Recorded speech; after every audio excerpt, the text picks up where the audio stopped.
Hello and welcome to Beyond Reproach. That is a very... I didn't see you there.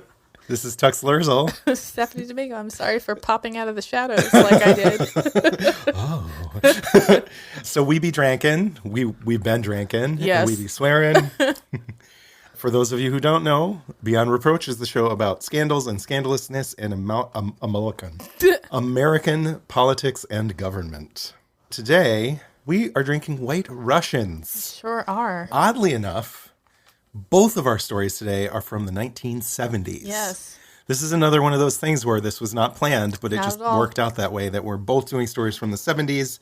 And to celebrate, I we are fear drinking... people don't believe us. We're was just not merging planned. into one person, you Yes. guys. Hive mind. Be cool with it. Beyond Reproach, hive mind. So to celebrate the 1970s, we are drinking White Russians. Yes, and I'm dressed as a Black Panther. Yes, true story. She's literally all in black with a black beret. Yes. I talked about wearing a leisure suit, but I don't actually own one. So that didn't happen. I used to, though. Yeah. When I was a teenager, I had a leisure suit that I bought as a Halloween costume from Salvation Army. For those of you who don't know, a White Russian is made with vodka, Kahlua, and cream. Everyone knows that. Everyone. If you go online and look up a recipe for a White Russian, it's going to say heavy cream. Originally, though, when the recipe was first written down, what they would have traditionally been using is called light cream. Okay. So it's not like heavy whipping Like cream. half and half? So it's really hard to find light cream now. You can sometimes find it. I've seen light cream. Yeah. Yes. It's just What not, is that? It has less butter fat than heavy cream. So it's sort of like between half and heavy cream, I think. Okay. But my store didn't have light cream, so we are drinking them with half and half. I love half and half. And you know what? This will be episode 30. Today is episode 30. And this is our first ever vodka cocktail. Ever. We've never had a cocktail with vodka in it on this show before. Yeah, that sounds about right. So cheers Cheers. to drunkenness. When I was a kid at school learning the golden rule, teacher often used to say, if you don't tell a lie, there's not a reason why you can't be like Washington someday. How could Washington be a married man and never tell a lie? It needs to be stirred a little Yeah. bit because the Kahlua, Is all the way at the bottom. it looks pretty when it sort of separates like that. I love the separation. Yeah, but you need to stir it to get the full flavor. So what do you think? I like it. I have not had a White Russian since college. Me too. I can't remember the last time I had one. I like them at the time. We'll see. Kahlua is super sweet. It is sweet. Yeah. It's okay, though. Yeah, it's not bad. It's like an old person drink. I'm still having issues with my sense of smell. It's starting to come back, and things that smell gross don't smell as gross as they used to, but So it's fading. it's fading. That's good. But I still can't smell coffee or taste coffee. That is wild to me that you can smell a bag of coffee and get no smell. Literally, I stuck my nose in a bag Yeah. of coffee beans, And coffee and is so it's like strong. it's like breathing air. Yeah, and it's not like you have like Folgers. No, you no, have- like literally fresh coffee beans from like a roaster. So to me, this kind of just tastes like sweet milk and booze. But you can't taste the spiciness a little? There's A little bit. Oh, okay. Yeah, I can kind of taste, like there's something there, but I don't taste coffee. But it's delicious. Yeah. It's very drinkable. There's a reason it was so popular, and it has been so popular, you know. Yeah. So the White Russian, the recipe does not come from Russia. What? There's nothing particularly Russian about a White Russian. Other than it's vodka? Is that why? It's because Stop it's made with it. vodka, yes. Like that's stupid. Yes. Okay. So because this is our first ever vodka cocktail, I'm going to talk a little bit about the history of vodka in the U.S. Okay. After the Russian Revolution in the early 1920s, Vladimir Smirnov was the only member of the Smirnov vodka empire in Russian to actually escape the Russian Revolution and move away. He escaped Moscow and he moved to France. And in France, he tried to set up a new Smirnov distillery in France and get French people to drink Russian vodka or Smirnov vodka. Was trying to build like an international market for it, wanted to export it to other countries. So were they only drinking vodka in Russia at this Yes. point? No one in Europe was drinking vodka? No one was drinking Stop Russia. it. So this is the problem. He's trying to do this. Wow. And But they had gin, and gin comes from vodka. gin was Ish. really the only clear spirit that anyone drank outside of Russia. No one was drinking vodka. People thought of it as strange and unknown and foreign. And it's very specifically Russian. Only Russian people drink vodka. So it was like a weird thing for him to try and get people to drink vodka in France. And it did not work. And he kind of lost a lot of money on it and was basically destitute because of it. And then in 1925, another like young distiller, also from Russia, who had also escaped the revolution, was passing through France. Is this Stolichnaya? No. This is another. So he wasn't like a famous person. Oh, okay. Or from a vodka brand. But he met up with Smirnoff, Vladimir Smirnoff, and was like, I want to buy the rights to Smirnoff vodka in the United States and in Canada from you.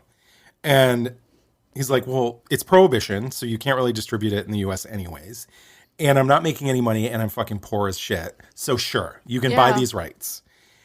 And then he kind of was making it in Canada and was able to actually build a market. In 1930, the Savoy cocktail book, which the Savoy Hotel in London, put out this cocktail book that had one recipe in it for a cocktail that included vodka. One recipe in the entire book. And it wasn't just a straight up vodka cocktail. It also had gin in it and some other stuff. Oh, okay. But the cocktail was just called the Russian because it was made with vodka. So that's all it took. Yeah. So most drinks after this if they were named either something with Russia in the name or some kind of a nod to Russia, if they were made with vodka, like a Moscow Mule. It's called a Moscow Mule because it's made with vodka. Wow. Yeah. Okay. Then in 1949, a bartender in Belgium added coffee liqueur to vodka and made a black Russian. But the white Russian didn't come until a little bit later.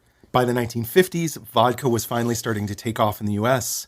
There was a market for it finally. Mm-hmm. But then in the 60s, during the Cold War, there was this huge anti-Russian sentiment. So all these advertising... Yeah, exactly. Russia. So all these advertisers started trying to rebrand Smirnoff vodka as like an international beverage that had no ties to Russia. No ties. Like forget about Russia, nothing about Russia. So they started making up all these ads with these like British and American celebrities in the ads, kind of like drinking vodka as they do like international Playboy, kind of like I'm a man and I'm, drinking vodka as men do. Yeah. And this is actually part of the reason why most of the James Bond movies after 1962 have him ordering vodka martinis. Oh my God. While he is simultaneously fighting against the USSR. Yeah. Wow. That's hilarious. Yeah. That's strong branding. Oh yeah, 100%. Okay. So, and the campaign worked. Clearly. And by the 1970s, vodka sales made up 1/3 of all U.S. liquor sales. Oh my God. Yeah, by the 70s because of this branding. Wow. And Smirnoff, at this point in the 70s, was still the only vodka brand that people even knew. There weren't real competitors yet. 99.5% of domestic distribution of vodka was done by Smirnoff Vodka. Wow. By 1976, for the first time ever, vodka surpassed whiskey in sales of liquor in the U.S. And now to this day, vodka is America's favorite spirit. It is. America drinks more vodka than anything else to this day. And it has since the 70s, the late 70s. But by like a lot? Enough of a margin that it's, quantifiable. Quantifiable. We're in the minority. Weird. We're drinking 30 episodes in and drinking vodka for the first time ever. What are people drinking? They're drinking straight vodka? Probably vodka cranberry, vodka soda. Oh. People love a vodka cranberry. But then think about martini, all those flavored martinis, Cosmos, everything has vodka in it. People aren't drinking Cosmos anymore? Well, they'll find something to drink vodka with. Wow, okay. Yeah. Well, vodka tastes like nothing, so I guess it can just be... and that's part of the branding, it can too, be is blended into anything. Exactly. For people, especially who don't like the taste of alcohol. Yeah. Okay. Yeah, exactly. Now we understand completely. Okay. So then back to the White Russian. The recipe was first published in the Oakland Tribune in 1965. The recipe in this article called for 1 ounce each Southern vodka cream.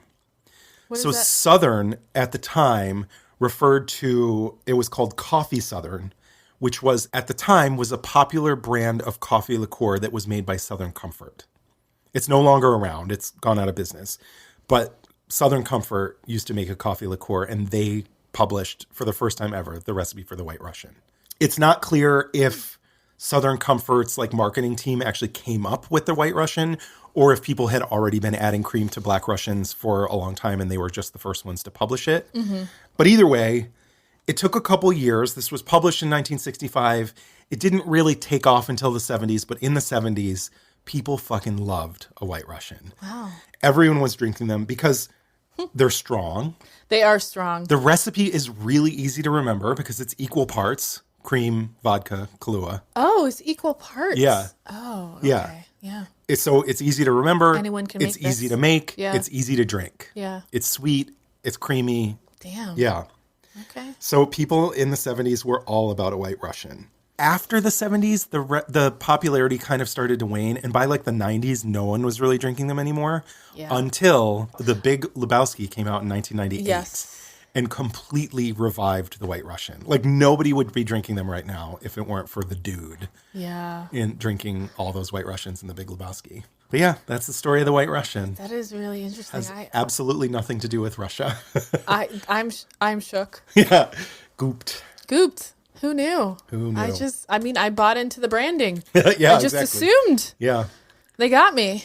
Okay, so my story this episode revolves around the first white entertainer to use his pelvis on the TV. Elvis? Correct. The man who most famously appropriated black music for a white audience. Mm-hmm. I'm talking about a king. The king. The king. Not Christ. I don't know that girl. The king of rock and roll, Elvis Presley. Oh. So my scandal is about the time when he met President Richard Nixon and begged to become a federal narcotics agent. I do know this story. Okay. What a fun story. It's the best story. So on December 21st, 1970, Elvis popped by the White House for a little chat and a big ask. He wanted in on the newly minted war on drugs. So the details of this literally inexplicable meeting come from memoirs, interviews, firsthand accounts, biographer notes, and recently released White House documents. Just as a disclaimer, this is by far the most absurd historic event, excluding, of course, the last 4 years of this waking nightmare that I've ever come across. But before we start, I just want to do a toast. Yes. A toast. To peanut butter and banana sandwiches with bacon. That's right. You like those. Let us raise our glass to drugs. Yay! Ooh, you don't have to make me. You don't have to right. Tell me twice. This story began innocently enough a few days prior with an argument over money. So Elvis's father, Vernon, and his wife, Priscilla, got really mad at him because he had spent over $100,000 in one LA shopping spree.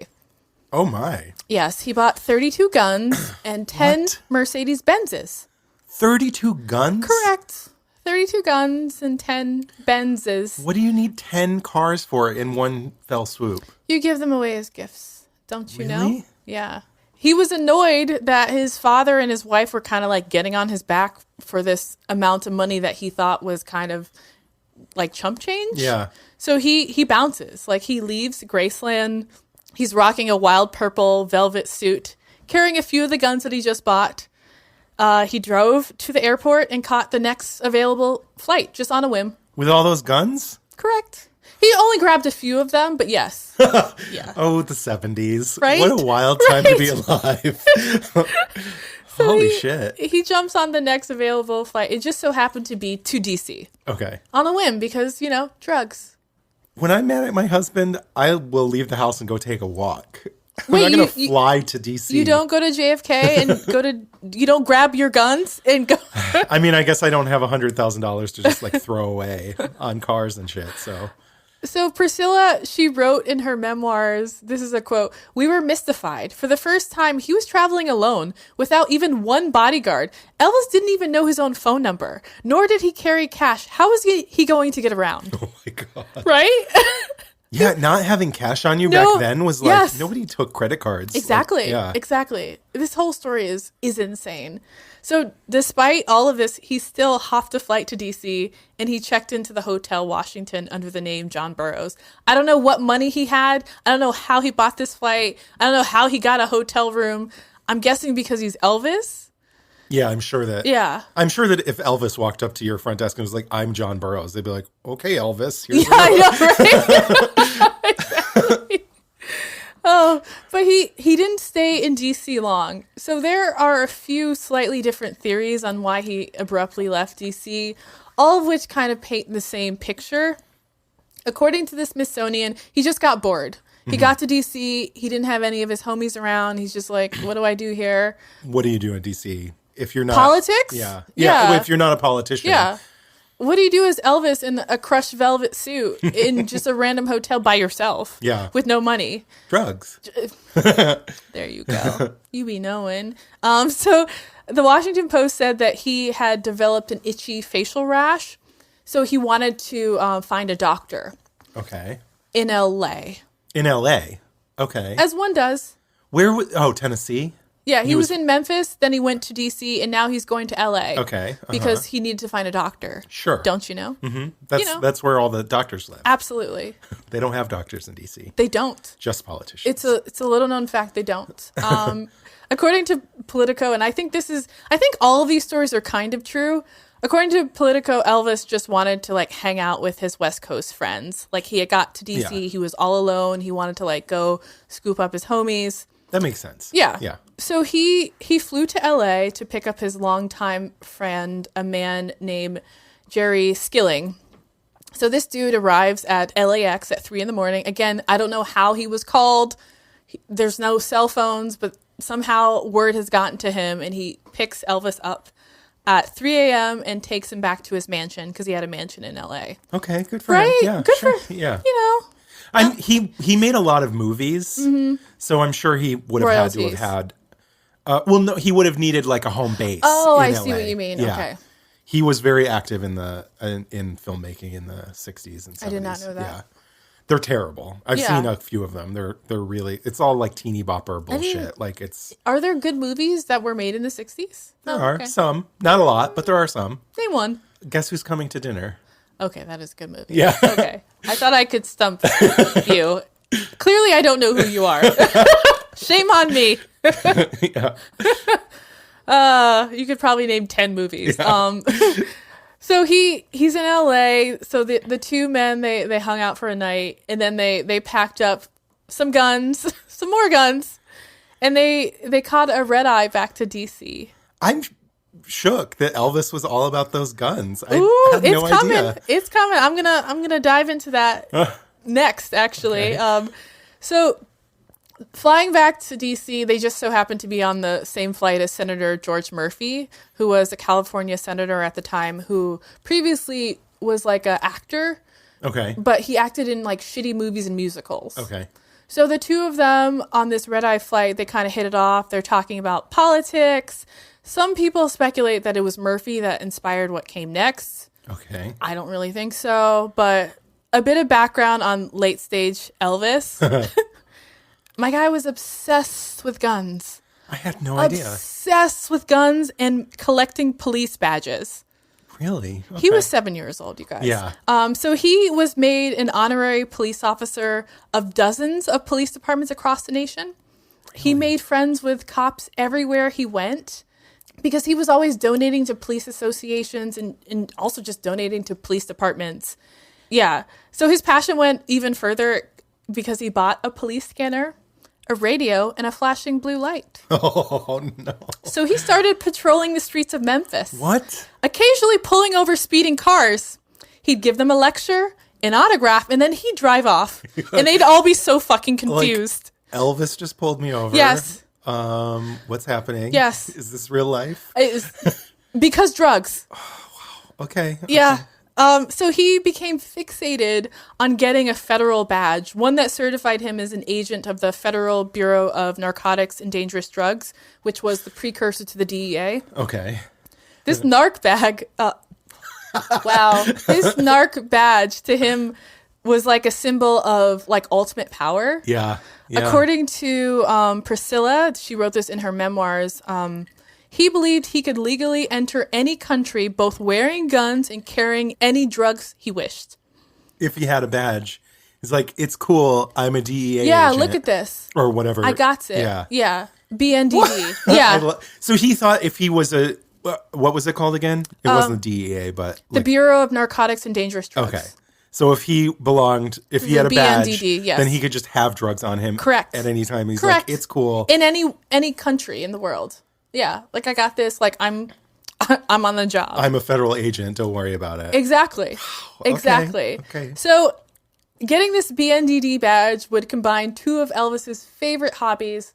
One, collecting police paraphernalia, obviously, and also just popping pills. Yes.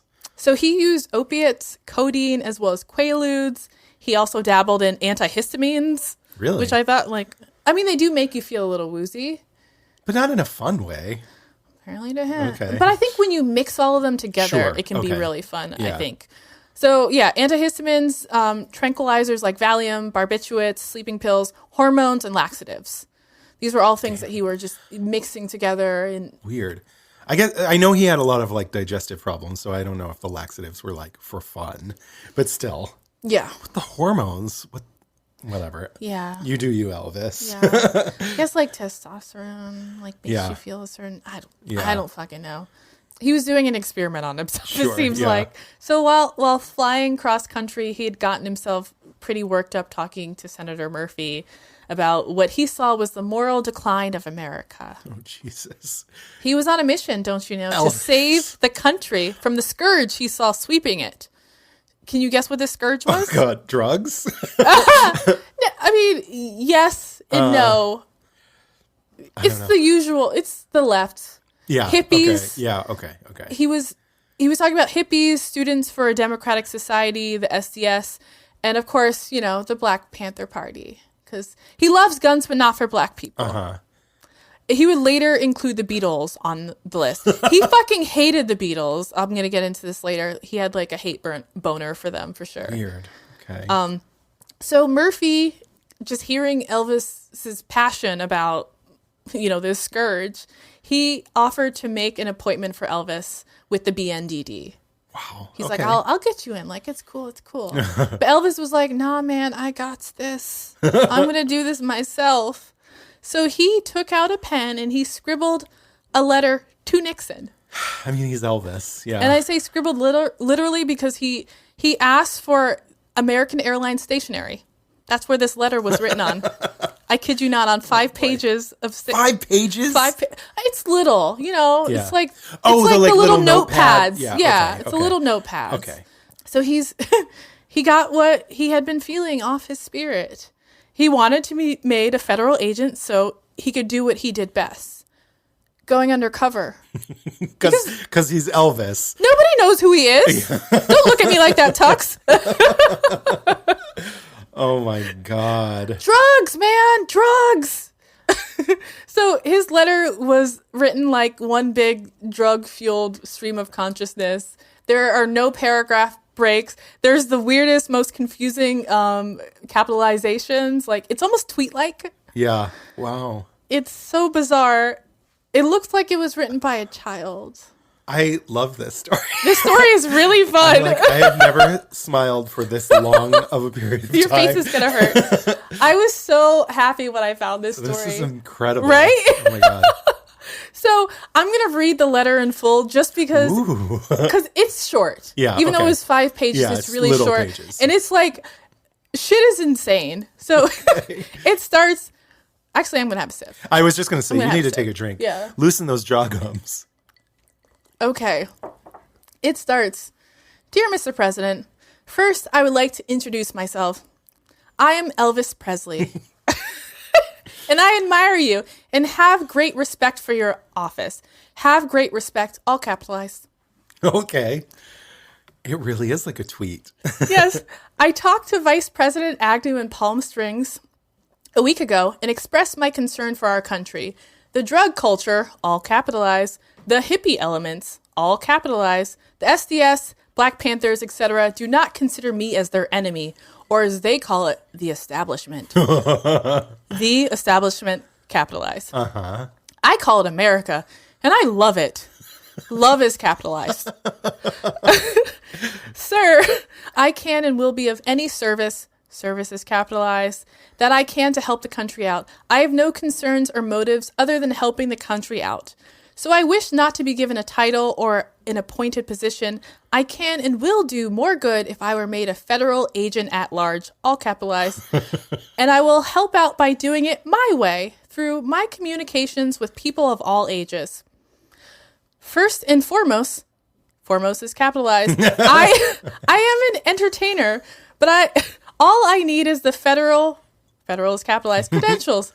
I am on the plane is capitalized, with Senator George Murphy, and we is capitalized, have been discussing the problems that our country is faced with. I can't take it. I can't take it. It's a lot. I'm like halfway through. I am on the plane. Okay. Oh, I can't take it. Okay. So, sir, I am staying is capitalized, at the Washington Hotel in room 505, 506, and 507.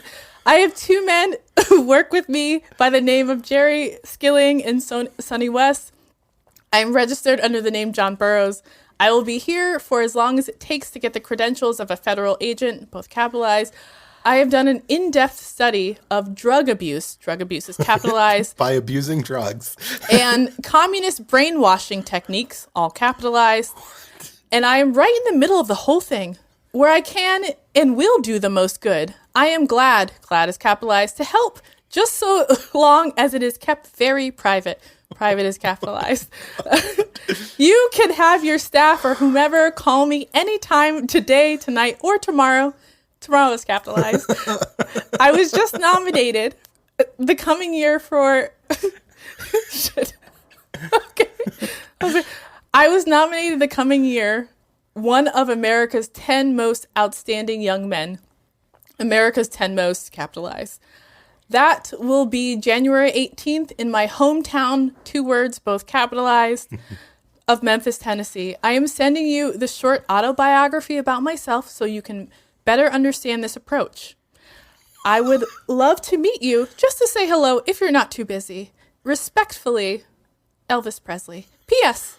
Oh. I believe that you, sir is capitalized, were one of the top 10 outstanding men of America, also all capitalized. I have a personal gift for you, also which I would like to present to you, and you can accept it or I will keep it for you until you can take it. Do we know what this gift was? It's coming. Okay. It's a coming. So they landed in Washington, D.C. a little bit before 6 a.m., and they hopped into a rented limo, and they drove directly to the White House gates, where Elvis himself gets out of the car and hands these 5 notes to really confused guards. Yeah. Gets back into his limo and goes to his hotel to await an answer. Okay. Oh my God. Okay. This is the best story This I've is ever heard. the most insane shit I've ever researched in my life. No hyperbole. Nothing makes sense. Nothing at all makes sense. But also I love it so much. So he goes back to the hotel, and I'm just kind of pause there. Okay. So the appointment secretary to Nixon, a man named Dwight Chapman, he wrote a piece in Politico in December, and that's how I found out about this story. Okay. He says that he's the reason why this meeting took place at all. He first thought it was a goof. Yeah. He thought that his coworkers were playing a joke on him because he was part of this group called the Brotherhood. It was made up of just young White House aides. Okay. Who just like playing jokes on each other. Yeah. And it's December 21st, so it's around the holidays. Sure. Not so many people around. Like, this is when they had the most fun. Yeah. So okay. they're like, okay, someone's pulling my leg. Yeah. He wasn't 100% sure that it was a joke. Uh-huh. So he's like, okay, I guess I should talk to someone else about this. So he thought that potentially, like, if it was real, it could be a really good, like, publicity stunt. Sure. Basically. Yeah. So this is a quote from the article. in Politico. He said, it wasn't unheard of for people to show up at the White House gate expecting to see the president. Unlike your average Americans dropping by an in-laws or a neighbor's house carrying a cake, these were people who felt that they were important enough to get an unannounced meeting with the president. Or they were a little on the nutty side. Sometimes both. Most of the time they were politely sent away, but sometimes, as is in this case, the guards at the gate would take down the relevant information and route the request through my office. Okay.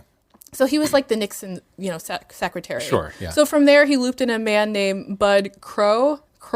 I think his name is Crow. I'm just going to call him Bud. I don't know how to pronounce his last name.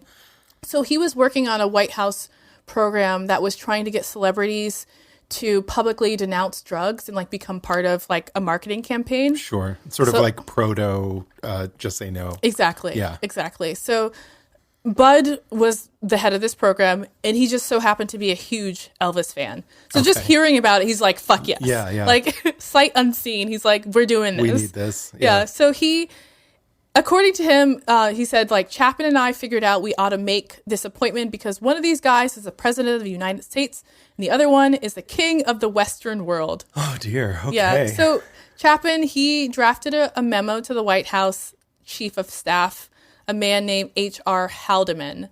So he was kind of the gatekeeper. Mm-hmm. So urging Nixon to meet with Elvis. Yeah. Like, the two of them agreed. They're like, okay, we're going to send this up the chain. So in the memo, he said, it would be wrong to push Presley off on the vice president since it will take very little of the president's time and it can be extremely beneficial for the president to build some rapport with Presley. He added that if the president wants to meet with some bright young people outside the government, Presley might be a perfect one to start with. Sure. Right? Mm-hmm. So in the margin next, like in this in this memo, the chief of staff, he writes, and I will put this on Instagram, he writes, you must be kidding. Yeah, seriously. He's just like, this is insane. But still, he approved the meeting. But his one ask is that Bud screen him first. Okay. Yeah. He's like, this man is clearly crazy. Yeah, we're not just going to have him roll up into the Oval Office. Yeah. Like, no. No, this dude is sending tweets, and tweets don't even exist yet. Yeah. What is happening? Yeah. So Elvis, meanwhile, he was not at his hotel. He had taken a limo to the Bureau of Narcotics and Dangerous Drugs. He just went there. He's like, I'm going to talk to them. He just couldn't wait for Nixon. Yeah. So somehow he managed to get a meeting with the deputy director of the BNDD. I don't know how. What? The head of it. He gets a meeting with him somehow. And the man is named John Finletter. So Elvis, he pitched his idea. He volunteered to fight the war on drugs. And he offered to even donate $5,000 to assist the Bureau in their fight. Okay. All he wanted in return was just a badge. Yeah. You know, come on, man. Like, be cool about it. Finletter was not cool about it. He said, no, I don't want your fucking money, and like, you're not getting a badge. Get out of here. Yeah. Good day, sir. Yeah. So Elvis is heartbroken. He calls. Like, are you high? Like, no. Elvis, he calls his fan Skilling, and he is crying. He's telling him what happened. Crying. Yeah. He's so upset that he was just told no. Thankfully, Nixon had called the hotel and agreed to the meeting. Dry those crocodile tears. Yes. So the pre-screen meeting with Bud was scheduled for 8:45 in his office off-site. Like, he wasn't working in the White House. He had an office somewhere else. So Bud would take Elvis over to the West Wing if all went well. Mm-hmm. Bud was, again, a really big Elvis fan, but he wasn't trying to lose his job over this. Sure, He was a little bit nervous about anyone who would just roll up to the White House unannounced. Yeah. He got even more nervous when the Secret Service called him, saying that Elvis had arrived for the meeting carrying a gun. Are you fucking kidding me? Of course. Literally carrying a gun. Elvis had under his arm a box vintage Colt 45 complete with bullets lined up next to the gun in the frame. It was to be a gift for the president. This is the gift. God. This is the gift. I'm What glad a that you didn't nut know. job. Thank you. I'm glad that you didn't know this, because I'm like, everyone knows this story. Okay, this is great. So he had flown from LA to DC with 3 concealed handguns, all of which he had permits for. Thankfully, he left those in the limo. He didn't bring those into the meeting, but he brought a box. So the box 45, he grabbed on a whim. Like as he was heading out the door, according to his man Schilling, he grabbed it from his desk without a word as they were heading out the door. He grabbed it like he was grabbing an umbrella. Yeah. I might need this. I might need this vintage gun with the bullets, you know? In a gift box. In a gift box. So after a short back and forth between the Secret Service and Bud, Elvis was allowed to bring in his box and have this meeting. Okay. It's like, is everyone on drugs? Time. Yeah, the 70s was crazy. Yeah. Anything went, clearly, even at this high level. So the screening went well. Bud felt like Elvis was completely genuine in his requests. He was really genuine in wanting to help the country do something about its drug problem. So the Nixon meeting, it was scheduled for 11:45 that same day in the Oval Office. So when Elvis arrived a few hours later, he was, and this is according to his biographer, high as a kite. Yeah. I mean, he's clearly high as a kite through this entire story. He is. So he was baked and scratching at a facial rash the whole time. Oh, my God. So he wore a purple velvet suit with a boxing champion-style buckle, black cape, and amber-tinted sunglasses. A cape. A cape. It was a Luke. He came giving you, like, sloppy, old look. This is clearly, like, later in Elvis's career when he's already kind of lost. Sloppy Elvis realness. Yeah. It's a moment that... It looked... Yeah. There are photos, but they're only in black and white. Sure. So you can't tell that the suit is purple. Purple. Incredible. So this had to be towards the end of his life. Then. Yeah, it is. He wasn't really popular as much anymore. No. So Elvis came bearing gifts for the president, that vintage Colt 45, and a supply of silver bullets.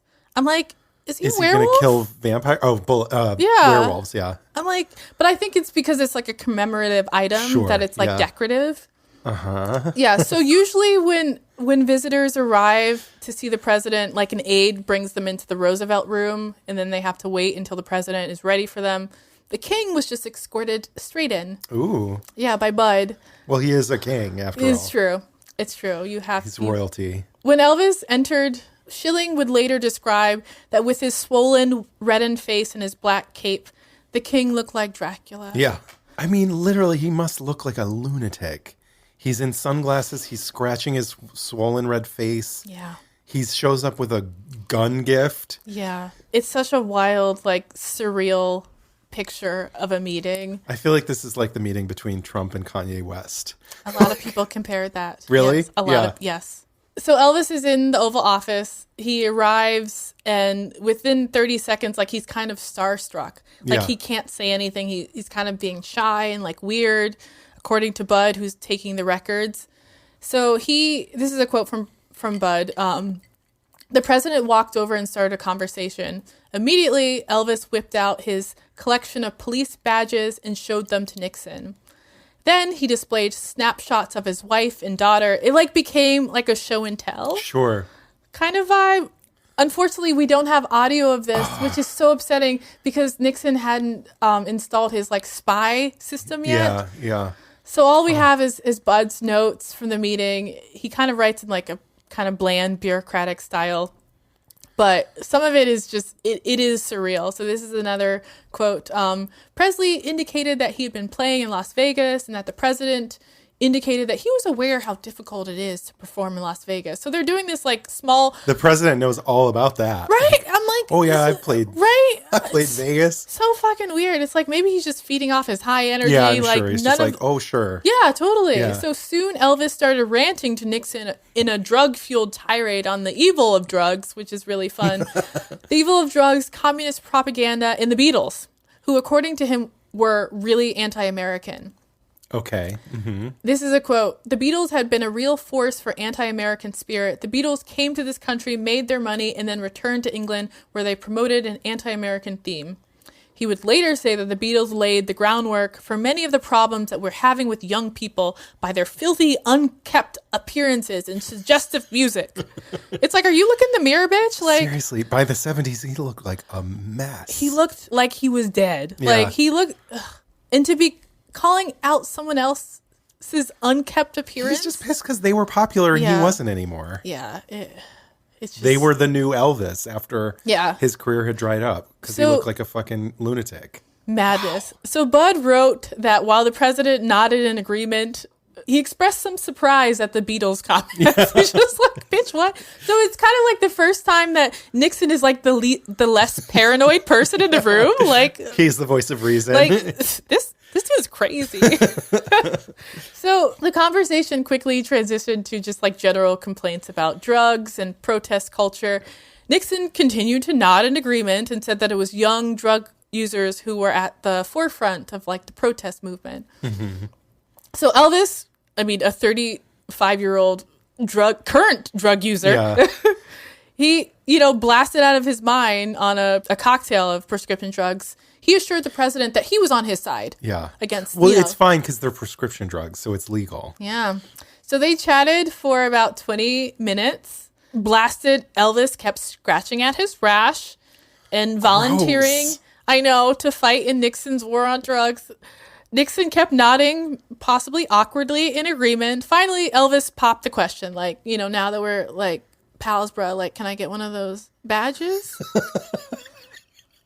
Oh, my God, to be a fly on the wall in this room. Oh. Holy shit. So Nixon, looks over to Bud and is like, do we have badges? And he's like, yeah, we have badges. He's like, okay, give him one. He says, do it. Make it happen. Elvis is overcome with joy. He thanked Nixon emphatically, and then without warning, he grabbed his shoulders and hugged him. I imagine Nixon's probably not a big hugger. No. No. Oh, wow. Drugs, man. Wow. So as he was guided out of the office by Nixon, Elvis asked, can you shake the hands of my friends, like the two guys who had come with him? Nixon agreed. So while the aides fetched his men, the president sat down and he started to sign a stack of papers. And when he finished, he turned to his aide and asked, what was that I just signed? And then apparently Elvis had a tee-hee over that. What did I sign? Yeah. So when Elvis's friends arrived, Nixon gave the men commemorative White House cufflinks. But that wasn't enough for Elvis. He said, sir, they've got wives. So Nixon gave them each souvenir White House brooches for the missus. God.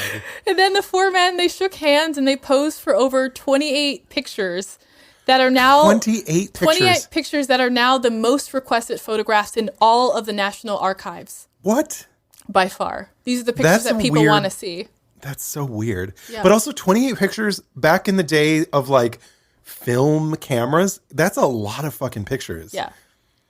I can take 28 pictures on my iPhone in 3 seconds flat. Yeah. But back in the day, you're your old wind up, point and shoot. Mm-hmm. 28 pictures. So this whole bizarre encounter, it lasted less than a half an hour.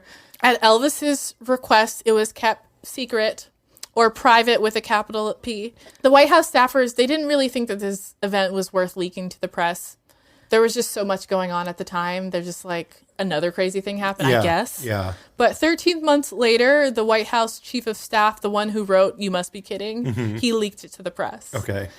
So this is a quote. 13 months, though. I wouldn't know why he waited so long. I know. Yeah. So weird. A year and a half later or whatever, maybe he needed public support more. Yes. Yeah. Exactly. So this is a quote from the article. By presidential dictum, Elvis Presley, the swivel-hipped singer, has been issued a federal narcotics badge. And it went on to say that, quote, the emotional Presley was so overwhelmed at getting his own genuine gold-plated badge that tears sprang from his eyes, and he grabbed the president in a Hollywood bear hug. A Hollywood bear hug.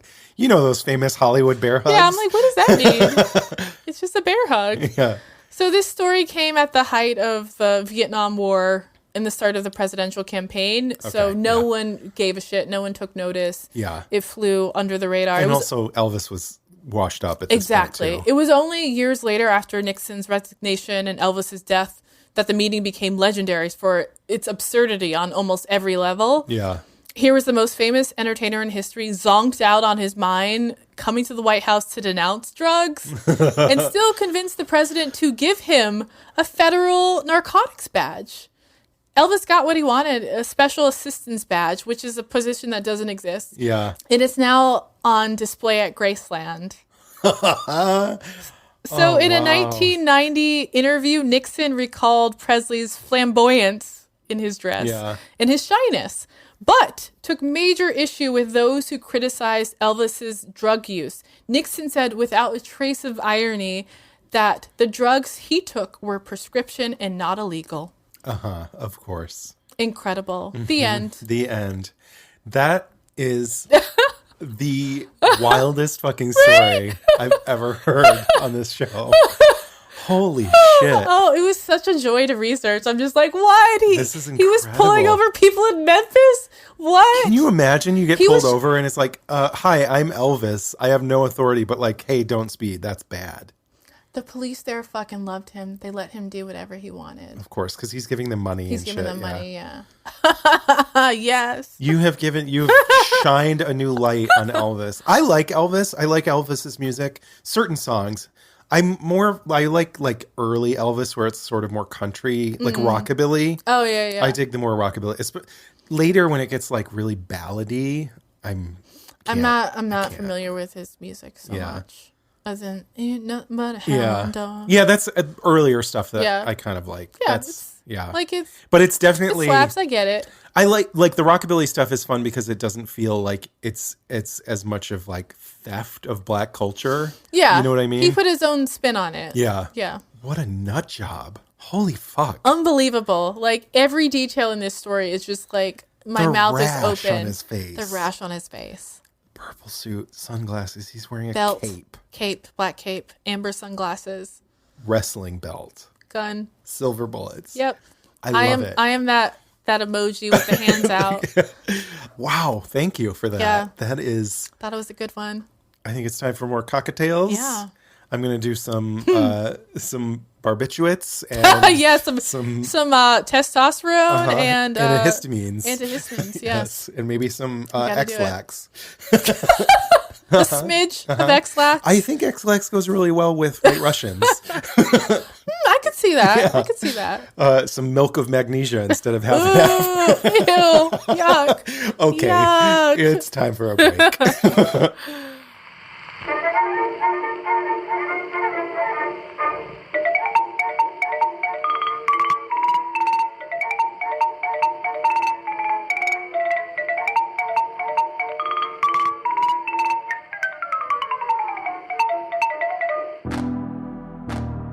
Do you like love? Do you like love? Then you might like More Than a Crush. I'm Kim Berry. And I'm Marion Bolognese. We're the hosts of More Than a Crush podcast. Each week, we pick a theme and share a story. We also have interviews and share your love stories. So tune in. It may be rotten out there, but it's feel good in here. More Than a Crush podcast. Listen on Spotify, Apple, or your favorite podcast directory. Bye. Bye.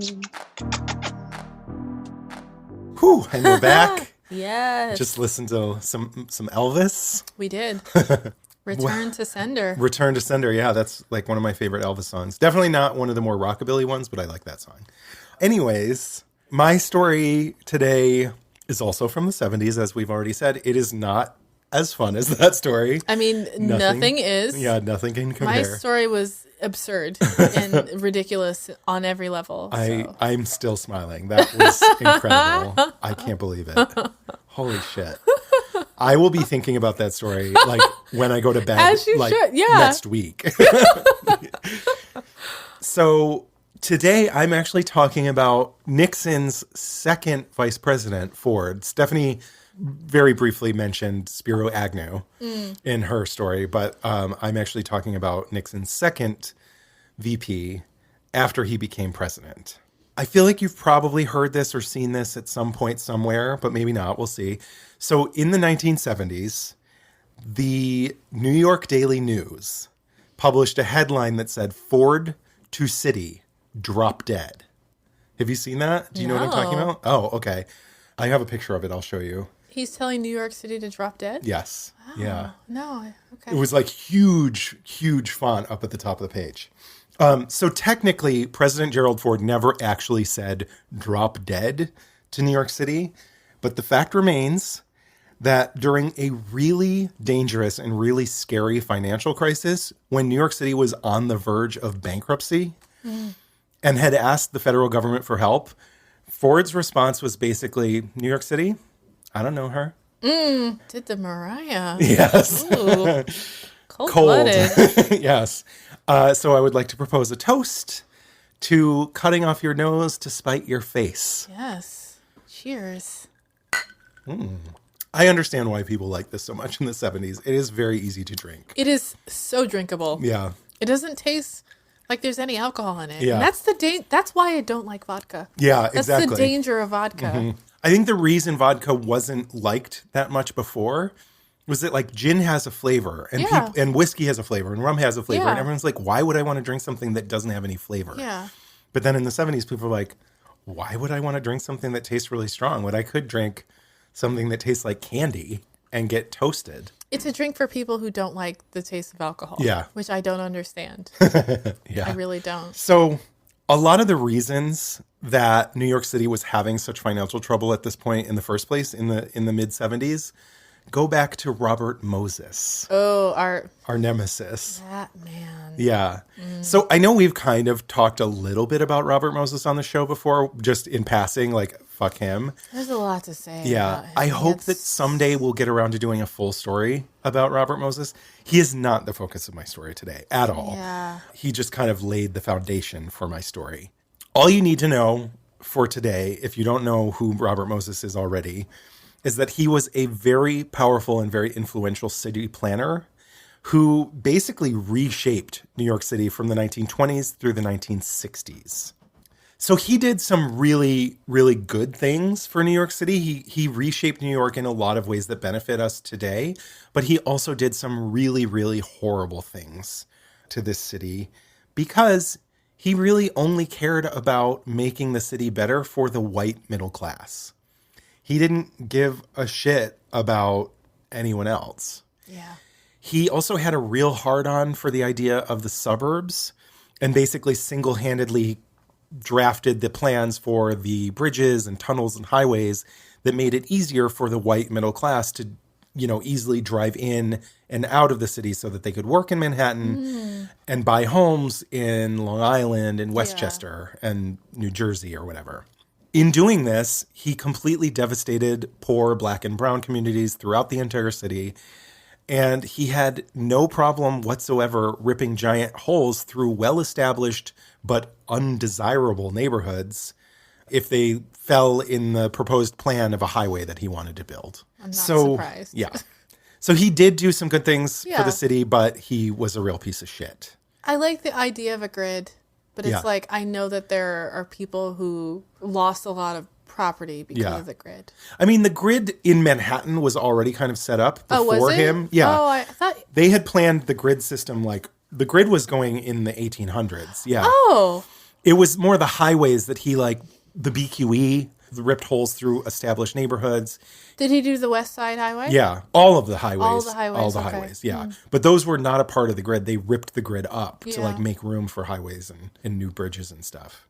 But the one thing that he didn't really consider when he was doing all of this was that once all these white people, all the middle class and the rich white people had moved out to the burbs, they would be working and making their money in the city, but then taking their money out somewhere else to spend it and pay their taxes and pay their property taxes somewhere outside of New York. So he basically drained all this money away from New York out into the outlying areas, which he hadn't, he didn't really think about that when the he was setting this up. Downstream consequences. Yeah, exactly. So by the 1970s, the city just couldn't support themselves anymore. This wasn't the only reason this was happening.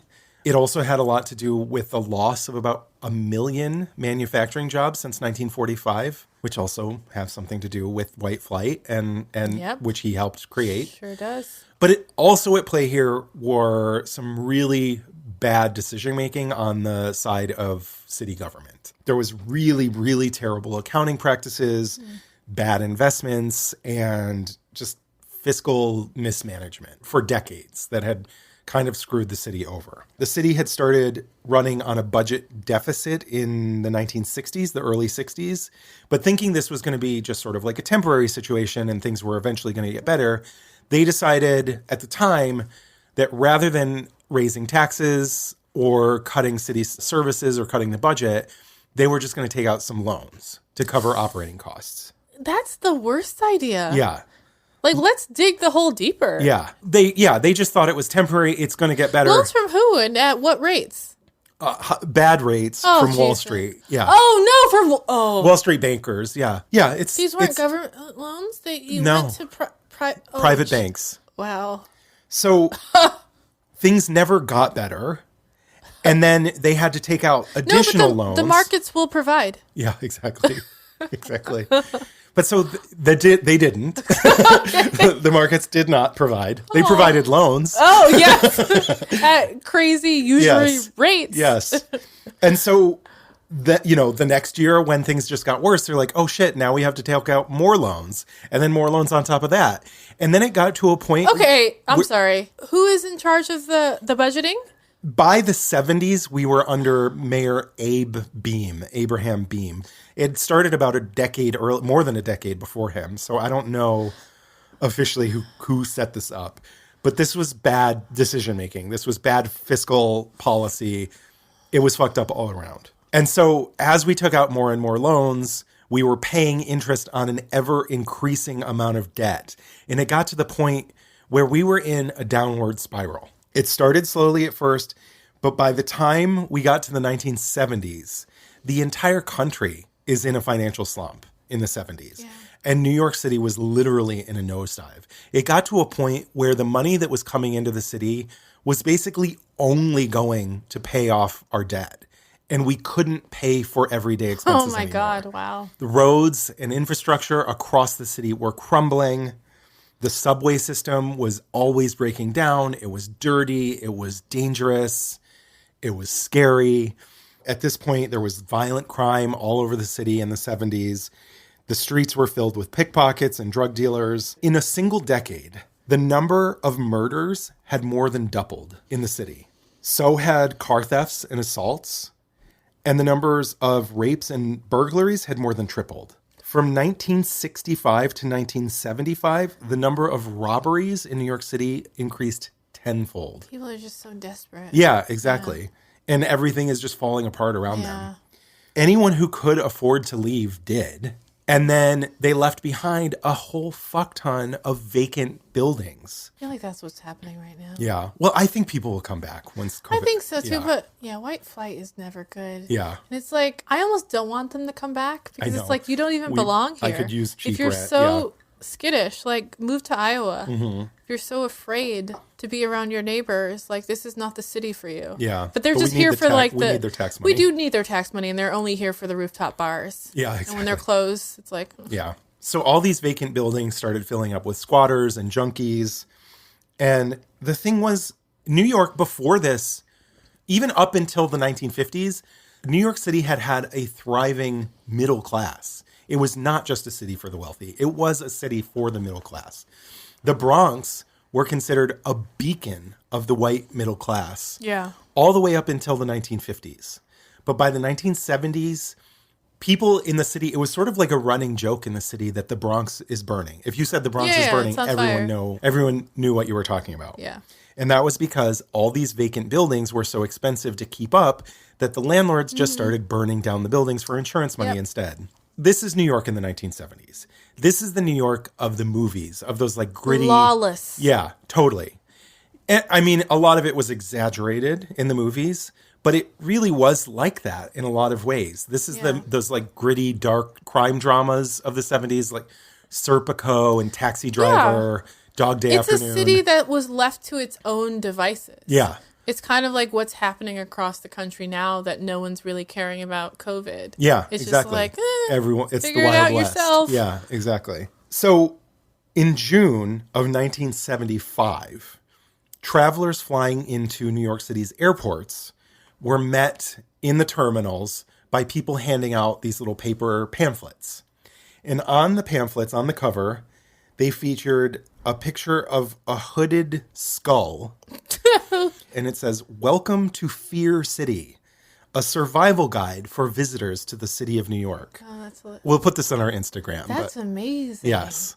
So would Fear City? Fear City. What white person put this together? So would you like to guess who was responsible for printing and distributing these pamphlets? Some white man? The NYPD. Oh, that's, yeah. The ultimate white man. The NYPD. Not just the NYPD. It was police unions had gotten together with the unions of the FDNY, corrections officers, and about 25 other municipal labor unions across the city. Oh, okay, weird. They formed the Council for Public Safety because they were pissed off that the city's mayor, Abe Beame, wanted to lay off city employees. And they were like, no, fuck you. You're going to make New York City even more dangerous if you do this because the police won't be on the streets. Oh, yes. We need to fund the police Yeah. always. Yeah, exactly. Forever. Because they do such great work, guys. So inside the pamphlet, it says, until things change, stay away from New York City if you possibly can. And then there's a list of 9 guidelines. Oh, no. I'm not going to read the whole thing because it's kind of long. Excited. But I will read the headlines of Okay. each guideline. So stay off the streets after 6 p.m. Do not walk. And then it basically says if you have to go somewhere, take a taxi. Okay. Because it's not safe to walk. Avoid public transportation. Remain in Manhattan. Protect your property. Safeguard your handbag. Conceal property in automobiles. Do not leave valuables in hotel rooms. Oh, okay. And be aware of fire hazards. I mean, all these things are common. I mean, don't walk on the street because But that's insane. the way they they're trying to scare people. They're trying to scare Yeah. people. Yeah, that's the thing. Because the police can't function if people aren't afraid. Yeah, So, exactly. yeah. Mayor Beame called the printing and distributing of this pamphlet a new low in irresponsibility. And he actually took the Council for Public Safety to court. But he lost. Whoa. The New York Times wrote, unions representing policemen, firemen, and other public safety officers won affirmation in court yesterday of their constitutional right to pass out Fear City leaflets at transportation terminals, hotels, and shopping districts. The unions, however, faced mounting criticism of their tactics in attempting to pressure the Beame administration to rescind planned layoffs of 10,962 uniformed officers. They're trying to lay off 11,000 police officers, but the city was desperate to try and save money in some way. Yeah. And that wasn't the only thing they were doing either. There's a lot of other stuff going on too. And the thing is, these pamphlets, like you said, the city the police officers just want to drum up fear to make people tell the mayor that they're necessary. Don't fire them because we need them to protect us. A lot of the examples that are given under these headings are, most of it's complete ridiculous exaggerations, if not straight up lies about what's going on. New York City was not completely unsafe after 6 p.m. Midtown was not the only safe neighborhood to be in. There were plenty of people living totally normal lives in New York City in the 70s. Yeah. Even in the outer boroughs, there were still people living their lives and totally fine. Of course. New York was dangerous in the 70s. It was a lot more dangerous than it is now, but it wasn't. Everywhere is dangerous. Yeah, exactly. There had been some hotel robberies. There had been some hotel fires, but there was not this urgency that they needed to drum up this fear to make tourists worry that every moment in New York was risking their lives. There was no reason for this. And that's just a bad thing for the city because it's you don't want tourists to come here and spend their money. Exactly. It's we need their money, right? So obviously, if the fucking city is in such bad financial trouble that they can't even pay your salaries and want to lay you off because there's not enough tax money coming in, the best thing to do is to take away their tourist dollars too? Yes. What? That'll learn them. I mean, if this was my story, I'd say because drugs. This is because caucasity. Oh, man. So thankfully, all the negative publicity that came from the printing and distributing this pamphlet made them stop doing it. I can't believe they did this for so long. Yeah, it didn't last very long, actually. Okay, because they only did it for a couple of days before all the newspapers were good. fuck all of y'all. Good. Okay. Yeah, no, literally only Good. a couple of days. They didn't get to distribute very many of them at all before everyone was like, I can't believe they thought that they could get away with that. Yeah, they went to court and everyone will won. see the graphic. It's it looks like Skeletor. It looks like a joke. Yeah, the Wow. fact that they won in court, but they lost in the court of public opinion. Which is the only court that matters. Yeah, exactly. So they stopped distributing it, and the city did decide not to lay off as many police officers as they planned originally. But when the next month they did lay off 3,000 officers, the NYPD just started printing new pamphlets, this time aimed at New York City residents with the title, "If You Haven't Been Mugged Yet." Like, fuck you. Fuck you, like, multiple times. And not in a good way. No. Like, fuck you by like... Go fuck yourself. Yeah, exactly. Yes. Which is never in a good way. Yeah. Because look at them. Yeah. And like I said, the city was in dire straits at this point, and these layoffs were not the only thing that they had planned to do to try and fix it. Yeah, I'm sure they cut all public services. Yeah. Like, I'm sure there's no... I mean, what little safety net that... I mean, it's like a thread of net Yeah, exactly. to protect the most vulnerable people. I'm sure it was cut. Yeah. Yeah, about a month or a couple of months before this, in mid-April, the city had literally run out of money. Like, no money in the bank account whatsoever. And Mayor Beam and the state governor, Hugh Carey, had gone repeatedly to the federal government and asked them for help, for aid from the government. And they were straight up ignored. The government was like, no, you'll figure it out. Don't worry about it. So finally, Governor Carey, at this point, when we ran out of money, like literally no money in the bank account whatsoever, Governor Carey was like, okay, here's what I'm going to do. I'm going to divert funds from the state budget and divert them to the city so you guys can at least pay your bills. Oh, okay. Yeah. But I will do this under the condition that you turn over financial management to the state. So there were some really serious reforms planned, including tens of thousands of layoffs, which we've already covered, but also a wage freeze for city employees across the board, a huge subway and bus fare hike from the MTA, which, like, surprise. I know, let's say. But this is kind of where this comes MTA. from. Like, before the MTA wasn't doing this whenever they got themselves into trouble. Is it because it's all controlled by Albany now? I don't know if things went back to city control or what. I don't think it. Yeah. I think that was part of what's her name from Sex and the City running? Cynthia Nixon. Yeah. Something she wanted to return to us, She which wanted- we should have returned this years ago. Thank you. Yeah. Years ago. Yeah. Like, when I heard that, I'm just like, Albany is controlling the subway? It's because But it's how? because of this. Okay. It's because of this. It doesn't make any sense. Wow. There was also a plan to drastically cut the city's budget for welfare spending, as you course, already yes. mentioned, any social safety net. Yeah. The closing of several public hospitals, libraries, and fire stations, and to start charging tuition at City University of New York. Which, if you live in New York, you will recognize that as a CUNY school. We call them Yeah. CUNY schools. There are a bunch of CUNY schools in New York now, but before this, they used to be free, and they are not anymore. They used to be free? Yes. Yeah. Oh my God. Oh my. Yeah. So New York was like Europe? Founded in 1847 as the Free Academy. Wow. And had been free to all New Yorkers since 1847. Holy shit. Wow. That explains so much. There's so many like black intellectuals who got educated through that system. Mm-hmm.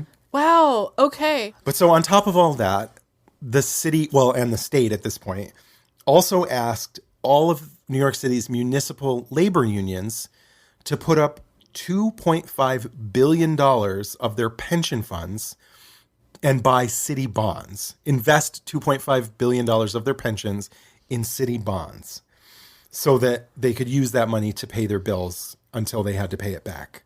This obviously put the pensions at risk. So if the city did go bankrupt, everyone who had fucked with their pensions was going to be screwed over by this. Which is why I think a lot of these municipal labor unions were so pissed about the plan for layoffs on top of it, because they had already risked their pensions. And then they're like, oh, and by the way, you're going to be laid off anyways. But it also stands to reason, like, if the city didn't lay off enough people and couldn't make up the difference in the budget, then everyone would be fucked whether you had a job or not. But I get it. Like, everyone was just pissed off. It fucking sucked. It sucked. And everyone was being screwed over. Not just city employees. Everyone living here was being screwed the fuck over. And these like shitty stopgap efforts that were being put into place to like plug the holes because of all this terrible financial mismanagement for so many years had lasting consequences. CUNY schools, you still have to pay tuition to this day. Yeah. This is, you know, This is 45 from the years 70s. later, Yeah. 45 years later, and we're still paying I never tuition. knew that they were free. Yeah. And today, every time the MTA gets themselves into financial trouble, they pass the buck on to strap hangers and city residents who have to rely on the subway to get to work every day. And that was not the case up until then. And now they're just like, oh, if we get ourselves into trouble, they have to pay for it, not us. So we can do whatever the fuck we want. And now they seem to get themselves into financial trouble every couple of years. And the cost of the MTA just keeps going up and up and up. Even after all these drastic budget cuts and after the drama of the Fear City pamphlet, after all of that, the city still wasn't able to get their financials in order. We were $14 billion in debt. Jesus. $14 billion in debt. And $6 billion of that was short-term debt that was supposed to be paid off within the year. $6 billion. Wow. Meanwhile, the entire annual operating budget for the city was $11.5 billion. Whoa. Okay. Yeah. $6 billion in 1975 dollars too. Like, Yeah. Whoa. what the fuck? Jesus. So as it became clearer and clearer how bad things were and how like fucked up the city was at this point, Wall Street bankers who had helped the city dig itself into this hole in the first place were suddenly like, oh, y'all are a bad risk and we're not going to loan you any more money. That's a bad idea on our part, even though we helped you make this problem in the first place. But they're like, no, we need to step away from this. Sorry, it's above me now. It's yes. Oh my God. There's this amazing, we're going to put it in the show notes, video of this man who's working at a hotel and was called the N-word by some white woman. And then she shows up to, I guess, check into her hotel. And he's just like, no, actually it's been canceled because you said you called me an effing N-word, and you know it's just above me now. Yeah, it's above me. It's now. above me now. I'd like to help you, but it's just above me now. You can go next door to the Best Western, but again, it's above me now. Yeah, Best dodge ever. yeah. They couldn't get any more money from Wall Street. The federal government wasn't offering any help. And on October 16th, 1975, things were looking really fucking desperate. We'd run out of money again, and a lot of our loan payments were coming due. And it turned out that we were over $400 million short to pay our loan payments. And if we didn't come up with that money the next day, we were going to go into bankruptcy. The next day. What does that mean for a city to be bankrupt, though? It's kind of unclear. They had to no figure it one- out. Like, they didn't really even know what that would mean, but Yeah. they had to sort of plan for it. I don't even really know. Yeah. But so to prevent this from happening, their plan was, we're just going to go back to the municipal labor unions and ask them for more money again, make them buy more bonds with their pensions.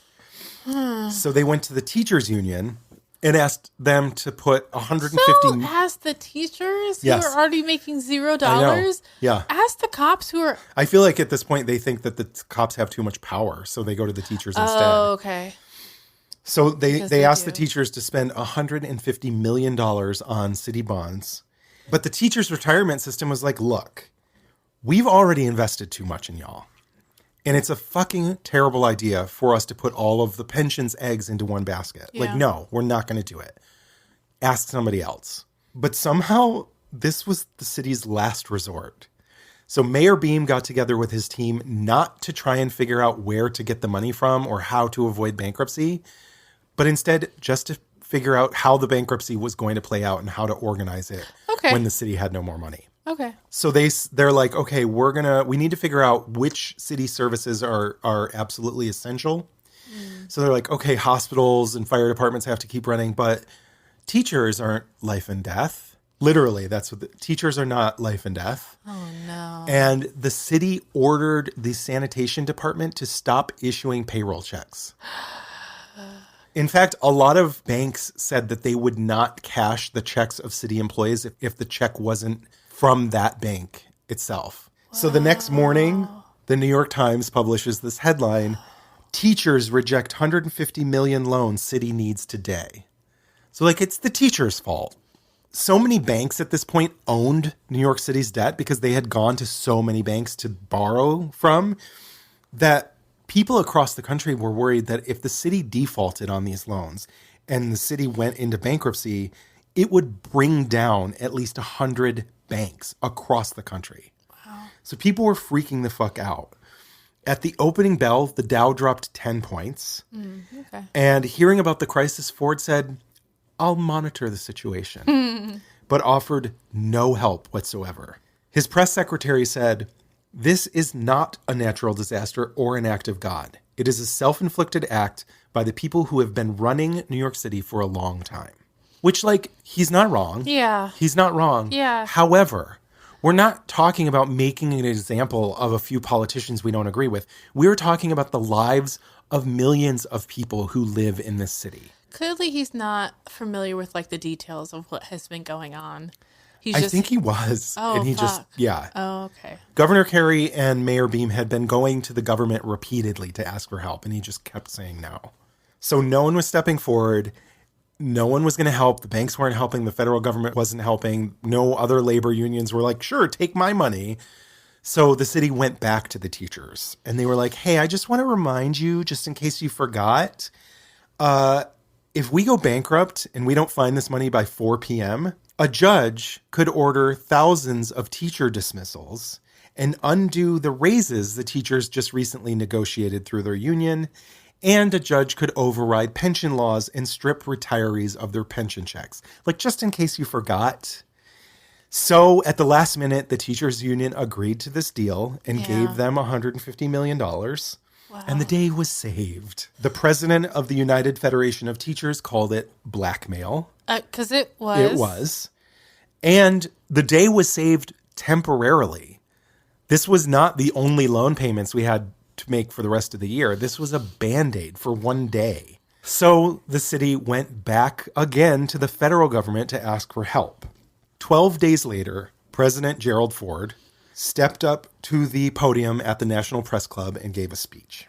"What I cannot understand and what nobody should condone is the blatant attempt in some quarters to frighten the American people and their representatives in Congress into panicky support of patently bad policy. The people of this country will not be stampeded. They will not panic when a few desperate New York City officials and bankers try to scare New York's mortgage payments out of them." He blamed New York's problems on high wages and pensions, its tuition-free university system, its city-run hospital system, and its welfare administration. He went on to say that the city's day of reckoning had come and said, "I can tell you and tell you now that I am prepared to veto any bill that has as its purpose a federal bailout of New York City to prevent a default." So the next morning after he made the speech, the usually conservative New York Daily News put out this headline in 144-point type, takes up the whole top of the page of the newspaper. "Ford to city, drop dead." Yeah. In London, the Times called Ford's position an act of monumental folly. The West German chancellor said that a New York default would have a domino effect striking other global financial centers. And the French president agreed, saying that internationally, the bankruptcy of New York City would be seen as the bankruptcy of America. So This could have had monumental repercussions. And Governor Carey from New York was shook by Ford's speech. He was gooped. Yeah. He was gagged. He couldn't take it. No, I'm like, whoa. So, you're going to let your financial center just crumble? Fall apart because you're trying to prove a point. And the thing was, Ford had a reputation for liking New York and liking New York City and being easy to work with and friendly and eager to make deals. I know very little about Ford. All I know is that he was the only administration that was not going after Castro in Cuba. Really? He had zero like covert CIA operations under his administration. He didn't have a full term, so. Yeah, no, but still, that's significant. Yeah. Neither did Kennedy. Yeah. And he had a lot. Yeah, that's true. He had a lot. So. Well, so a lot of people think that the whole reason that this was happening was that it was Ford's closest advisors egging him on from behind the scenes and telling him not to help. Do you have any guesses about who these advisors might be? Ford. Okay, so is this like Dick Cheney? Is he in the mix? Not yet. Yeah. Doing. He might have been. Oh, is it Roger Stone? It's Alan Greenspan. Oh. And Donald Rumsfeld. Rumsfeld, Yes. obviously, yes. So Alan Greenspan blamed New York for creating its own fiscal problems through liberal politics and social generosity. Ooh, Yes, wow. yes. Social generosity. Like that's a bad word. That's, It should be corporate generosity. Exactly. Don't you know? At the expense of the people. Don't you know? Yeah. Free education for everyone, including like brown people. Not just rich like, people? Fuck you. And Donald Rumsfeld, who is from Illinois, somehow got it into his fucking peanut little head that if New York fell, Chicago would take over as the world's financial center. Yeah. Not London, not Paris, Chicago. That's funny. Yeah. That's very funny. Chicago. Come on, Rummy. So a little bit of time went by and things were looking really fucking desperate for New York. And at this point, everyone was freaking the fuck out. The international community was really pressuring Ford to do something, to act, because literally the entire global economy could collapse because of this. I feel like the same thing is Currently, kind of happening in Chicago. Oh, in Chicago. Yeah. It's a downstream effect of just white flight to the suburbs. That makes sense. Yeah. So at this point, public sentiment was also on the side of New York City. 70% of Americans said that they supported some kind of relief for New York City, provided New York balanced its budget and that the loans were eventually repaid. Of course. That's totally reasonable. Yeah. Ford finally urged Congress to pass a bill to make $2.3 billion a year available to New York City for 3 years in direct loans. Okay. And this federal credit line literally saved New York City's ass. Never went into bankruptcy. Everything was kind of okay after that. But Ford's reputation was destroyed because of this. He was too stubborn for too long and waited too long to act. And then when he finally did, conservatives were kind of like, well, why? You know what I mean? So New Yorkers at this point fucking hated him. Of course. Everyone Yeah. couldn't, like, literally people are burning him in effigy. But conservatives were pissed at this point, and now his fellow Republican, Ronald Reagan, ran against him in the primaries, despite the fact that he was an incumbent president. Yeah. And had... He's like, I got this. Yeah. This guy is flailing on the national stage. Like, Yeah. So Reagan painted Ford as weak for giving in to New York City. Yes. Yeah. Thankfully, Reagan didn't win this nomination. So Ford went on to the general election, but then Jimmy Carter ran campaign ads locally that said, "I'll never tell the people of the city of New York to drop dead." ooh, okay, you got my vote. Yeah. So Carter received the third highest vote share a Democratic presidential candidate had ever received in New York City. And with it, he won the state's 41 electoral votes and the presidency. But at this point, this was a big deal because New York State was not the solid blue state that we think of today. New York had gone to Nixon 4 years earlier. Really? And did go to Reagan 4 years later. Ew. Yes. Ugh. It's because Disgusting. upstate New York is conservative it is very and red. remains conservative to this day. Very much so. But the population of New York was so much smaller that upstate had a lot more power than they do today. Thankfully, those days are gone. Yeah, exactly. Thankfully for upstate New York, too, because the city makes so much tax money that benefits schools and roads. Absolutely. And Yeah. I constantly hear people from upstate, because I'm from upstate New York, constantly hear people saying like, oh, fuck New York City. They don't have our best interest in mind. You get all of our money. Yeah. Like, literally, they want to talk. all They're of talking about seceding from New York City Oh. and becoming its own separate state. Oh, that'd be amazing. Because New York City people won't let them frack in upstate New York. Oh, Yeah. wow. It's ridiculous. But like, do It's you so not realize weird to that? want fracking. I know. They frack in Canton, like where I'm from now. Maybe even since under Obama. It's like been happening for a while. It's because farming is becoming Isolated. less and less profitable, and all of these people have farms upstate and think that they could make more money with fracking. I like, mean, you don't- possibly you can make more money, but it's like at what cost? Well, that's the whole thing about individuality, and like, Yeah. I would make more money personally, so fuck everyone else. Exactly. And it's The entire state would Poison. fall apart if we didn't have New York City's tax money Yeah. to pay for the schools and pay for the roads. And Ford later finally acknowledged that his political brinksmanship had literally cost him the election. An advisor to Mayor Beam said that Ford's speech, quote, galvanized New York like I've never seen before. of course, yeah. Years later, Ford recalled, I never said New York City drop dead. That wasn't me. I was on drugs. It more than annoyed me because it wasn't accurate. Oh, It was very unfair. stop it. Is that what he said? It was very unfair. Those are three separate quotes. Like, not was all very at once. It unfair? was very unfair. Oh. Yes. Oh. So in 1977, Ed Koch replaced Mayor Beam as the mayor of New York City.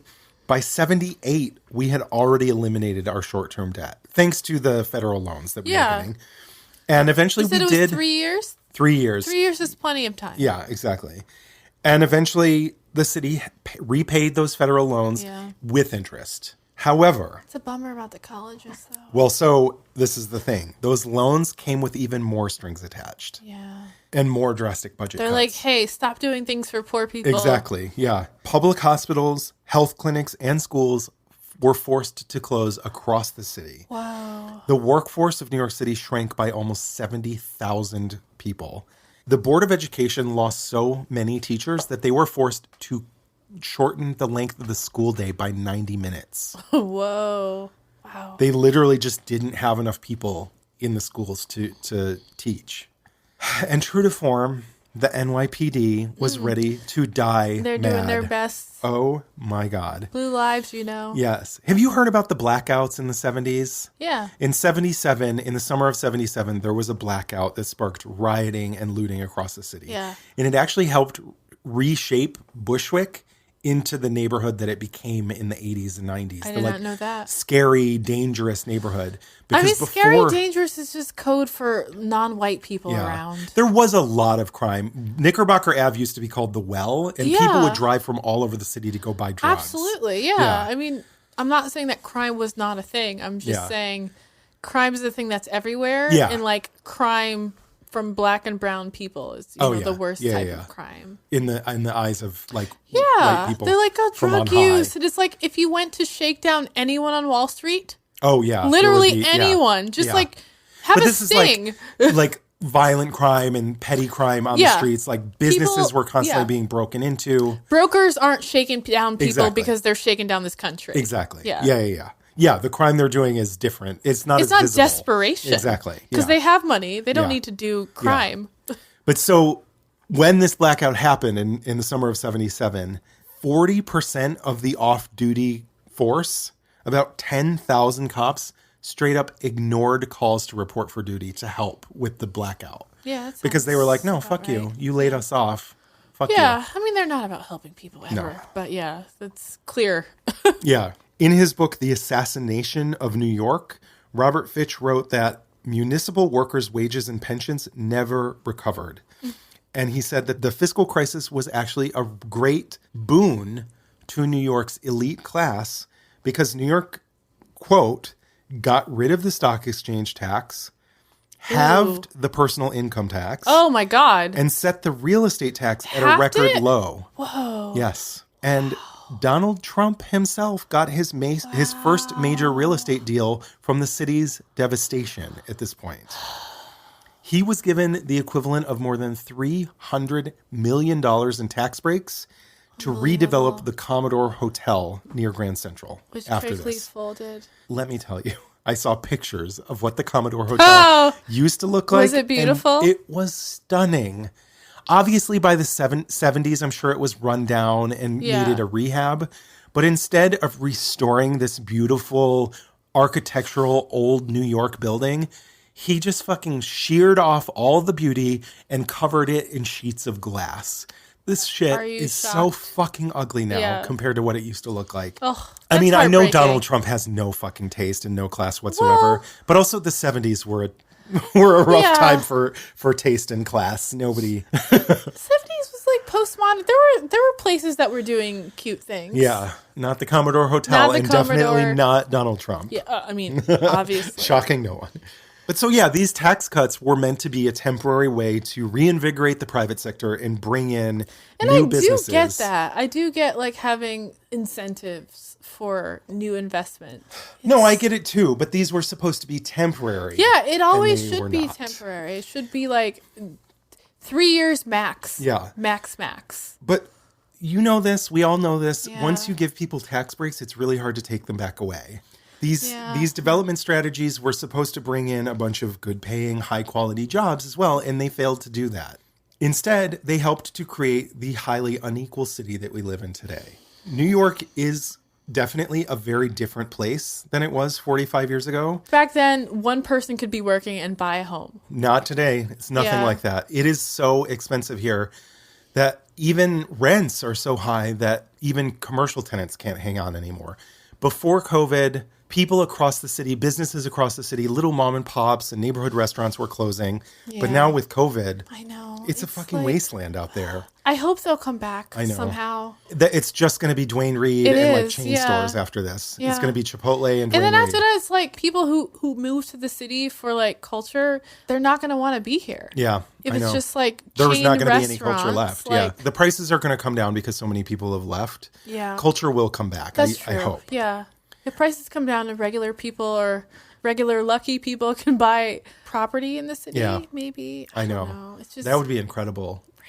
It's at this point, it's like it's not even realistic to think that you could even buy a single family home is so out of reach. For maybe in Staten Island, also known as COVID Island. Yeah. Like, I know. No. But it's basically the suburbs. It's not really part of the city. At any rate, New York City was once a beacon for what it looked like when a city worked for its people.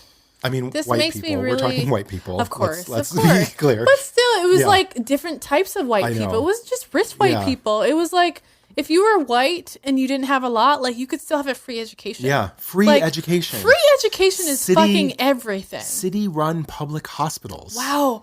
Free healthcare. Affordable, efficient public transportation. It was like top of the line at one point. I'm like so depressed right now. I know. All of this is long gone now. Oh my God. Some estimate that there are as many as 1 million millionaires in New York City today and over 100 billionaires. Over 100 billionaires living in Manhattan. Wow. More than 21% of the population, meanwhile, is living in poverty. Yeah, wow. And now, thanks to COVID, the state, not just the city, but the state is facing a $15 billion budget deficit. Every state is, though. I know. Thankfully, state is. But thankfully, today, now with this big budget deficit, Governor Cuomo is actually talking about raising taxes on the wealthy to help bridge the gap and pay for some of this stuff. Communist. I know. But even if he does do that stuff, there's still going to be some drastic cuts across the state, and we're all going to feel it. Always, yes. Well, that's the story. That's the story of Ford telling New York to drop dead. That was a really good story. It was not as fun as Elvis, but depressed a little bit. I know. But also, I feel really optimistic that there was a time when this was possible. Like New York City literally was like sounds like Eden. Across the country, everyone's like, look at what New York City is doing for people. And look what, there was a reason that so many people wanted to live here before white flight. Of course, yeah. I understand it now. Wow. People could have a really good life here. It is possible that it could come back, but we've got some work to do. Yeah. I don't know. I'm hopeful because even though progress is not linear, things change and things are changing. It's just really, really slow. I know. But the fact that New York was here at one point. Like, we can go back. Yeah. It's possible It here. is possible. It is possible. It's another thing to say, like, oh, Ohio can be like this. It's like, no, it can't. Yeah. Not in the next 200 years. But New York, possibly. We just need to vote for some real progressive politicians. And de Blasio is not the one. Cuomo is not the one. Cuomo's not It's the really one. refreshing to see that he is Cuomo's actually talking not about the raising one. taxes on the wealthy, though. Because he knows that his days are limited. Yeah. He knows that we're coming for him. Yeah. That's the only reason he's changing his tune. And who knows if it'll actually happen. This is just a proposal at this point. Everyone's crying about how the rich are going to leave New York. I'm like, bitch, California currently has the highest tax on the wealthy in the entire country, and people are running there in droves. Everyone wants to live there. So it has nothing to do with the tax rate. No. Rich people are going to go there, and rich people will Rich always people don't want to live in City. Iowa. No, they just don't want to. 100%, So, yeah. like, unless okay. they're rich enough to have their own town, like the fucking Koch brothers. But even then, it sounds like it's not cool. It's not Well, a cool place to be. Nobody ever accused the Koch brothers of being cool. I feel like I know a lot more, and now I'm perhaps even more angry. It makes me feel optimistic that this did happen, and it did work for a moment, and like there's a way to engineer a system that could shift back to that. If there was still a middle class in New York City, we could still have this system in place. A lot of them left. The middle class definitely has shrank significantly. But that's everywhere. Since the 50s. Yeah, that's true. Everywhere. That's country. That's across the country for and sure. it's because of the policies that we have in place in this country. Yeah, absolutely. There's been a massive shift in wealth from the middle to the top. Mm-hmm. And it's mostly tax-based. Well, at some point, I really would like to talk about the marginal tax rate. Ooh. This is a really fun topic. This is why I haven't done this yet, because how fucking dry and boring can you get? But it explains so much. So much. So much. In the 1950s, when everyone loved America and America was so it was great, so that we great, need to go you back. guys. Don't you know? America, Colored the water middle fountains. Class, I know, yeah. So great. But the middle class was strong because we had like a 90% marginal tax rate under Eisenhower. Yep. And people didn't move to fucking, I don't know, the Philippines because taxes are so high here. Yeah. Yeah. It's a lie that they kept saying over and over for decades and decades, and it's become the truth that Maybe if you raise taxes, people will flee. Eventually, we will do a mini about the marginal tax rate and what that means.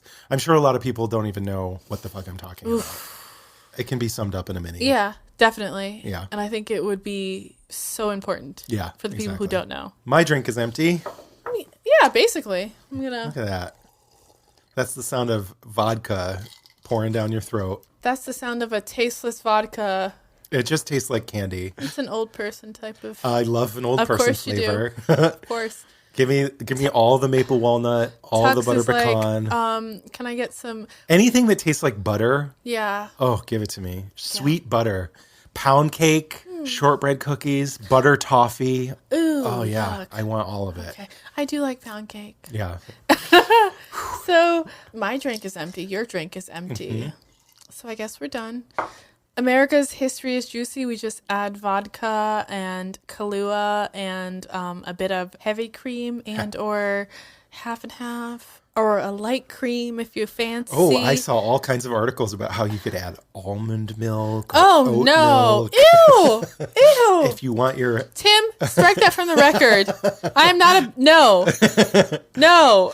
soy creamer. Thank you so much for listening to Beyond Reproach. I'm Stephanie Domingo. I'm Tux Lurzel. Thank you to Tim Clough, our editor, our sound engineer, our podfather, the love of our lives. We cannot do this without him. Oh, I'm sending him heart eye emojis. Yes. Mentally. He feels it. Yes. He feels it. Psychically, he's feeling it right now, actually.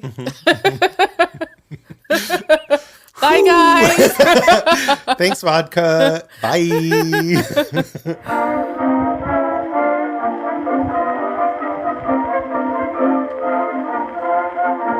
Beyond Reproach is proudly recorded in Bushwick, Brooklyn. New episodes are released the first and third Monday of every month. Please note that we are not historians. We are just a couple of drunks who never shut up and love history. Full list of all source information can be found in the show notes on our website. Please take a moment to rate, review, and subscribe. Written reviews are especially important. If you like us, please do one of two things. Leave us a review on Apple Podcasts or send this episode to a friend, family member, or someone you think would be into it. Don't forget to follow us on social media. Make sure you follow us on Instagram because we post our cocktail recipes the Thursday before each full episode. Please drink along with us if you are not driving. We also have a shop at beyondreproachpod.com. Get your merch, brand yourselves. We are on Patreon if anyone would love to show us some love and throw us some nickels to support the production of our show.